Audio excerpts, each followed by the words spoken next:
Olá!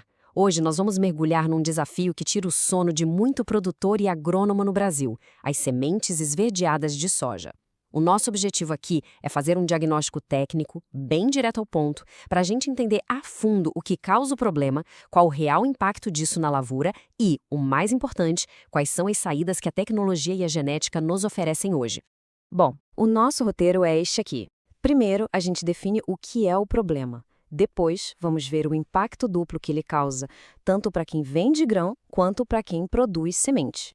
Na sequência, a gente investiga as causas, o que de fato acontece com a planta. E aí partimos para as soluções, olhando o que a pesquisa genética tem feito. Por fim, a gente amarra tudo com as implicações práticas disso tudo no campo. Vamos lá! Certo, vamos começar desmistificando uma coisa. Semente esverdeada não é simplesmente uma semente que foi colhida antes do tempo. A questão é mais embaixo. O que a gente tem aqui é um distúrbio fisiológico. A planta, quando sofre um estresse muito grande, ela basicamente interrompe seu ciclo e não consegue finalizar um processo natural, que é degradar a clorofila da semente. E o ponto-chave é exatamente esse.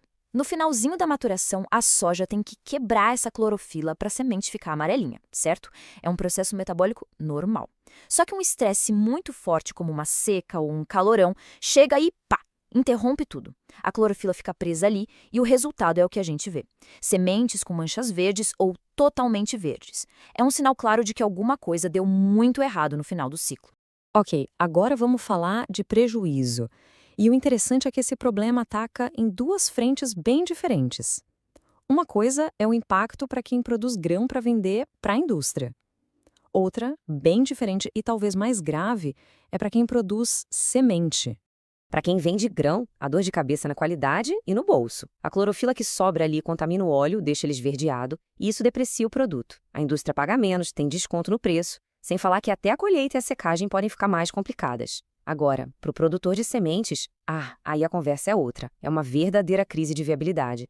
Essa semente perde vigor, perde tempo de prateleira, envelhece muito rápido. E o perigo é que às vezes ela até germina bem no laboratório, mas no campo, o estande não fecha, a lavoura começa falhada, o comprometimento é enorme. Para resolver um problema, a gente tem que saber exatamente a causa, né? E a origem de tudo isso é o estresse. Mas não é qualquer estresse, em qualquer momento. A planta tem uma janela de tempo muito específica em que ela fica super vulnerável a isso. Olha só essa linha do tempo dos estádios da soja. A quebra da clorofila, esse amarelecimento, está programado para acontecer a partir do estádio R7. Só que o período mais crítico, o calcanhar de Aquiles da planta, é ali entre R7.1 e R7.2. É exatamente nesse momento que a máquina de degradar a clorofila está todo vapor. Qualquer estresse que force a morte da planta nessa janela, pronto. O processo para na hora e a clorofila fica presa dentro da semente. E o que dispara essa morte precoce? Bom, os vilões são bem conhecidos. Calor excessivo, falta de água, esses estresses abióticos são os campeões. Mas não são os únicos. Um ataque pesado de ferrugem asiática, por exemplo, que derruba as folhas, tem o mesmíssimo efeito. E tem também o fator manejo, né? Uma dessecação feita muito cedo, no estágio errado, também pode ser o gatilho para o problema. E aqui, pessoal, uma distinção técnica que é fundamental. Uma semente que está verde porque foi colhida imatura, lá em R6, por exemplo, é uma coisa, ela simplesmente não terminou o ciclo. Já a semente esverdeada por estresse, ela atingiu a maturidade, mas carrega um defeito, um distúrbio.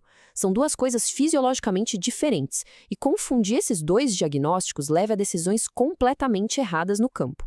Já que a gente viu que a raiz do problema é a resposta da planta ao estresse, faz todo sentido que a solução mais inteligente e duradoura venha da genética. E a boa notícia é que a pesquisa já sabe que existem sim materiais genéticos que são mais tolerantes a esse problema do que outros. O processo de pesquisa hoje é fascinante. Funciona assim: os melhoristas cruzam uma planta tolerante com uma sensível. Depois, eles sequenciam o DNA dos descendentes e procuram por umas assinaturas genéticas, os marcadores moleculares, ou SNPs. Quando encontram um marcador que sempre aparece nas plantas tolerantes, bingo! Eles passam a usar esse marcador para selecionar as melhores plantas ainda no laboratório, sem nem precisar levar tudo para o campo. É a chamada seleção assistida. E qual o resultado prático disso? Uma aceleração brutal no desenvolvimento de novas variedades. Pensa só, um processo que antes levava, 13 anos ou mais, hoje pode ser feito em cerca de 5. Isso significa que a solução, a genética melhorada, chega na mão do produtor muito, mas muito mais rápido. E se a gente olhar um pouco mais para frente, o próximo passo é a edição gênica, com a famosa tecnologia CRISPR. É como se fosse um editor de texto para o DNA. Com essa ferramenta, a ideia é que no futuro seja possível pegar um cultivar que já é excelente em produtividade, mas é sensível a esse estresse e simplesmente corrigir o gene problemático, tornando tolerante. É uma tecnologia revolucionária. Muito bem. Depois de toda essa ciência, vamos trazer a conversa de volta para o dia a dia. O que a gente no campo precisa saber e fazer agora?